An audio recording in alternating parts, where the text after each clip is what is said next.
Welcome back to the gardens. Can you believe it's December 31st? Such a warm day, bright sunshine. Can't even believe it's a Friday, feels more like a Saturday. And yeah, that noise you can hear, it's just cars driving really fast for no reason, like they all have to get somewhere. So I just thought I'd end the year with a wander around the gardens, show you what's in flower. What's looking like it needs some work doing to it, but wrong time of the year to be doing it. This is the pink Photonia. It was a real cheap purchase, about 5 years ago maybe, for a very, very cheap price. Maybe a couple of pound from Morrison's in Barnsley. Bought the pink tipped because we already had the red robin variety. Unfortunately, thanks to the snow, this fir isn't looking quite as good as it should do. It was a lot taller, but when the new neighbours moved in we decided to cut it down to below the clothes post. The snow brought it down a bit further, but it is looking healthy apart from this bit that's sticking out. So let's have a bit more of a wander. This is the sad sort of a look. It's Japanese anemone. It's the pink one. We've got two. When I bought it from Morrison's several years ago, I thought that there was one in the pot, and when I got it home realised there were two. Double bargain. This is the Brenton Memorial Tub for Bernard and Lorraine that lived next door. It was the stepstone that we used to use when we were talking to Lorraine. Now when she passed away, and when subsequently Bernard followed not too long after, we were given the tub from Bernard's family and decided to place it just here. And I put in some house leeks and some other bits and bobs, and this pot here is actually a fake fern, and it looks quite good in its position. Let's have another wander. Can see a few shoots coming up, that's good. Always good to see shoots. This has been amazing. Doesn't look anything at the moment, but it's Japanese maple. It's also an orange one. Again, Morrison supermarket. We were told it wouldn't grow, and it's done fantastic. In fact, this is the tallest it's been so far. What else have we got? There's the second Japanese anemone, looking all forlorn and needing to be cut back.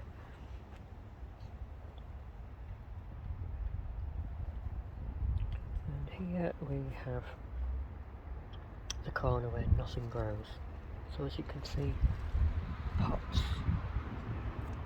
faux water feature, pebbles, slate, all things. Oh, fake plants at the back. I get a little bit ridiculed for having fake plants, but I think if you've got a spot where nothing else will grow, why not put in a fake plant? What have we got here?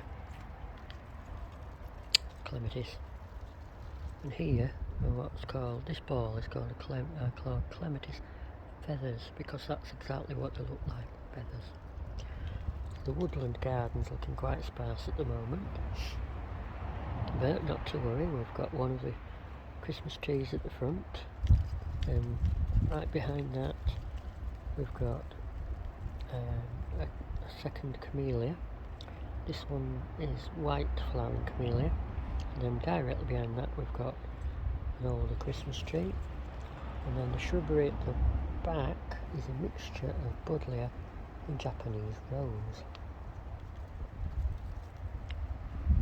This is the big areca, which, can you believe, to look at it now, when we first got it, it was 2 inches high in the pot, thinking it wouldn't grow very big, and wow, just look at it now. Well, I'm 5'8" and it's taller than me, so work that out in old money. chimney pot. Upturned, in case you're wondering why it's wider at the top than it is at the bottom. I prefer to upturn them because it gives more growing space and more artistic creativity to look at them from this angle. Two lovely green euonymas under there.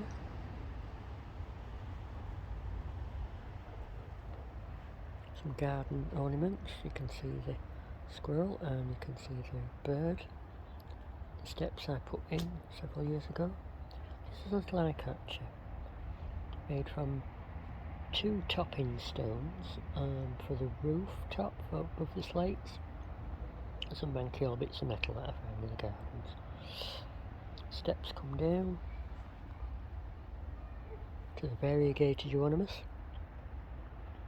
Right underneath the red robin Photonia. What else have we got? Oh, we've got the steps obviously. Looking a bit forlorn at the moment. Got the ivy pot again in the chimney pot again, tipped up the other way round so that you get more of a display, as you can see that. This I call the snail graveyard, because when they die back, when they die off, when they die, when anything happens to them and they find a shell in the garden, then the shells get put here in the pot. Creates a little bit of extra added interest in the gardens, I think. This is the bank, and this is the big EB, and this is the back of the garden that you don't always see. It's a strawberry pot, and it's got the bird sculptures.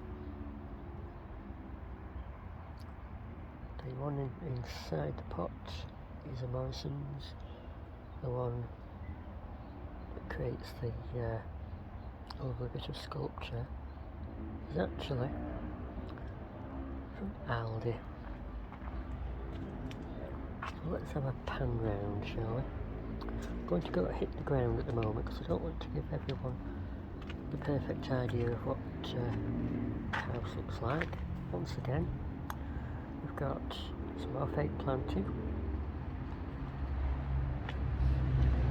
We've got the fake pump. Well, it's a real one, but it isn't attached to anything. We've got the faux spring, as you can see there, literally an inch deep, but who knows by that, looking at that. We've got the ducks.